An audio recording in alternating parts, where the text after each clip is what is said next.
Okay, so this is part 2 of the chocolate cereal.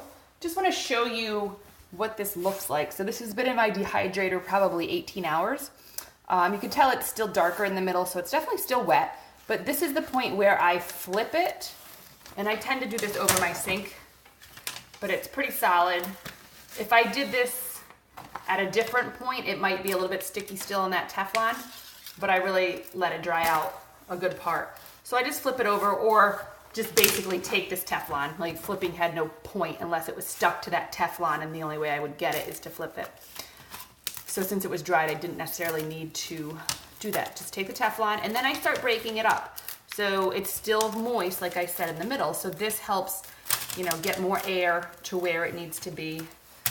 You can cut this with like a pizza slicer if you really want defined edges, but I think that would probably be a huge waste of time, but I'm just throwing it out there. So I break it all up into the size that you want to keep for storage. You can go even smaller if you want, but again, that's not really necessary. And it'll break up even easier once it's completely dry. So I've got it all spread out. I'm gonna pop it back into my dehydrator, and it's probably gonna go for another 5 hours or 8 hours, depending on the dryness. And I do that with all my trays, and then it's finally good to go.